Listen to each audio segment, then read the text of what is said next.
On June 6, 1997, the Jazz, led by the dynamic duo of Karl Malone and John Stockton, hosted the Bulls in a crucial Game 3. Bulls lead series 2-0. The game unfolded as a highly competitive and physical contest, typical of the 90s era of NBA basketball. The Delta Center was electric as Jazz fans passionately supported their team. Karl Malone, known as the mailman for his reliable delivery on the court, and John Stockton, a maestro at point guard, led the Jazz's charge. The Utah Jazz defeated the Chicago Bulls 104-93 in Game 3 to re-enter the NBA Finals. Greg Foster had the game of his career, and Karl Malone finally performed like the most valuable player. After missing 2 crucial free throws in the first game and shooting poorly in the second, Malone eventually outscored Michael Jordan with 37 points and 10 rebounds. He led the Jazz from the start with 22 points in the first half, setting the tone for their aggressive and powerful start. His 9 points and several crucial rebounds in the fourth quarter prevented Chicago from making a late comeback. Victimizing his former team, Foster is a journeyman who has played for 6 teams in 7 years after being cut by the Bulls in 1994. Along with Malone, he scored 15 of his career, high 17 points in the first half, setting the stage for Utah's crucial second quarter comeback. The Jazz continued to dominate at the Delta Center, thanks to a strong performance by John Stockton, who finished with 17 points, 12 assists, and some clutch baskets. Utah's home record this season is 47-3, with a 9-0 record in the postseason. Utah, without forward Shandon Anderson, was led by Brian Russell's 14 points. Anderson was in Atlanta for the memorial service of his dad. Jordan finished with 26 points, but 10 of those came in the closing minutes as the Bulls were trying to get back into the game. Pippen scored 27 points, including a finals record 7 three-pointers, and Brian Williams added 16 points off the bench. Dennis Rodman had 3 rebounds and no points while sporting a new hairstyle. But Chicago's slow start was never overcome.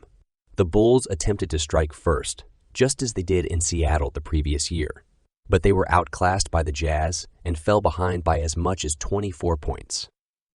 Bulls players were forced to cover their ears as the Jazz, hosting a finals for the first time in their 23-year history, almost brought the roof down on the Delta Center. A 1-minute fireworks show, a roaring motorcycle, and boxing celebrity Michael Buffer, who gave his signature, "Let's get ready to rumble," were all part of the loud pre-game celebrations. The rafters released thousands of balloons. Jordan scored 2 three-pointers in the opening minutes. Pippen added 1, and then Malone took over, leading Utah to 9 straight points. With 4:05 remaining, he made 2 jump hooks, a tip-in, and a 3-point play before Howard Eisley's drive put the Jazz up 20-15.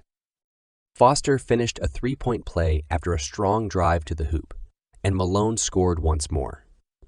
Foster also had 2 foul shots. Malone responded with a jumper from the foul line after Tony Kukoc made 1, and the quarter was concluded by Eisley's 2 free throws. Pippen committed a technical foul to open the second period. With 9:32 left, Chris Morris scored twice off of a basket by Foster, increasing Utah's lead to 38. At the 6:54 mark, Jordan made a jumper in response to a 3-point play by Malone, and Foster followed up with another 3-point play to keep Chicago within 43-33.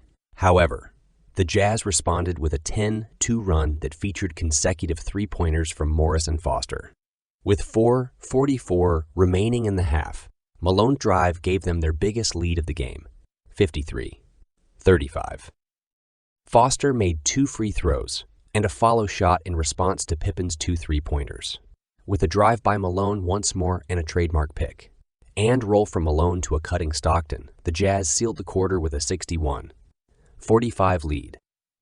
In the first half, the Jazz shot 53-24 of 45 from the field while limiting the Bulls to 42-16 of 38. Despite his 14 points, Jordan was never the same player he was in the first 2 games. Williams was the only bright spot for Chicago, scoring 10 points and being very involved in the game. The third quarter was Utah's best. Greg Ostertag extended the lead to 20 points early on with 2 inside baskets. Luke Longley's jumper cut the deficit to 68-51. But Stockton was knocked down by Malone's drive over Jordan and jumper. With 6:46 left, Stockton made the free throw, then found Russell for a reverse dunk and a 75-51 lead. The Jazz lost their cool and missed their final 12 shots of the quarter. The Bulls trailed 77-60 going into the final quarter, but they scored the next 7 points. Utah retaliated as Chicago continued to threaten in the fourth quarter. Williams' tip reduced the lead to 80-69. But midway through the quarter, jumpers Russell and Malone drained restored the lead to 15 points. With 2:49 left, Jordan and Pippen each made 2 3-pointers to pull Chicago within 90-83. With less than 2 minutes remaining, Malone made a drive, and following another 3-pointer from Pippen, Foster and Malone each made 2 free throws to effectively seal the victory at 94-83. Jazz won 104-93, but Bulls still lead Series 2. If you enjoyed this trip down memory lane, don't forget to give us a thumbs up and share your thoughts in the comments below. What's your favorite memory from the 1997 NBA Finals? Thanks for joining us today. Be sure to subscribe for more captivating basketball stories from the past. Until next time.